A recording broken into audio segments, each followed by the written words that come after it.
Ya'ni biz bu narsani xalq tilida asab deb qo'yamiz. Ya'ni asabda buzilishlar nihoyatda ko'p. Mana shu asabiylashayotgan paytingizda ichak berkilib oladi. Ya'ni ichak qattiq holatda berkilish evaziga bizda bitta organimizda muammo boshlanadi. Bu organimiz o'tqop. O'tqopi dimlanishni boshlaydi. Nima uchun dimlanyapti? Bu safroni ichakka chiqarib beryapti. Lekin ichak berk-ku, bu berkligi uchun qabul qilmayapti. Qabul qilmasligi evaziga, deylik to'liq qabul qilmayapti desak ham noto'g'ri bo'ladi. Deylik 30% qabul qilyapti. Mana shu to'liq qabul qilmasligi evaziga safro o'tqopiga qaytyapti, ya'ni 70% orqaga qaytyapti. Mana shuni evaziga dimlanish bo'lyapti. Biz o'tni ichini qilishni boshlayapmiz.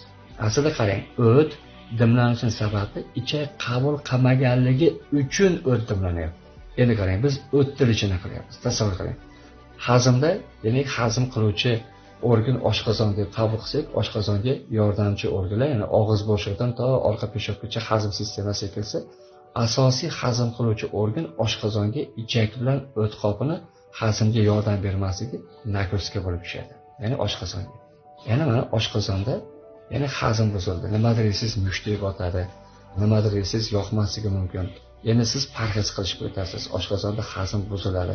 Endi qarang, bu yerda oddiy misol, oshqozondagi demak hazmni joyiga keltirish uchun ichak bilan, o't qopi bilan, asab bilan ishlashga to'g'ri.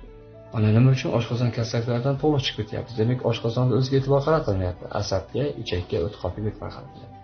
Oshqozon o'zining nagruzkasini pochkaga beradi, ya'ni buyrakka beradi. Ya'ni tasavvur qiling. Bu yerda buyrak. Buyrakda kasalliklar boshlanyapti. Endi qarang, buyrakda nagruzka bo'lsa, qayerga beradi? Buyrakda nagruzka bo'lsa, birinchisi quloqqa beradi. Shovqin, shum, bu buyrakdagi muammolarning kelib chiqishi quloqqa beryapti. Ikkinchisi qayerga beradi? Belga beradi og'riqni. Belga beryapti. Uchinchisi lanchlik, lohaslik.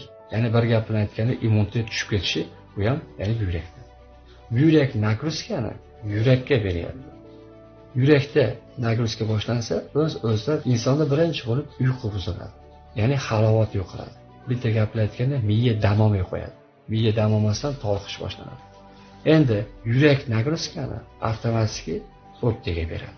Juda ko'p insonlar bilan ishlaganimizda ularda jiddiy bir kasallikni ko'rmadik. Ularning organizmi xuddi loyga botib qolgan mashinaga o'xshab kuchanib ishlayotganini guvohi bo'ldik. Ana shu kuchanishlar ya'ni bir-biriga o'zining minuslarni, nagruzkalarni berish evaziga bo'lib chiqadi. Yurak nagruzkani o'pkaga bersa, odamda betoqatlanish boshlanadi. Kislorodga to'ymaslik, kela ko'ksiga havo yetishmagandek his qilib, havoga yutoq nafas olishlar shuna holatlar boshlanadi.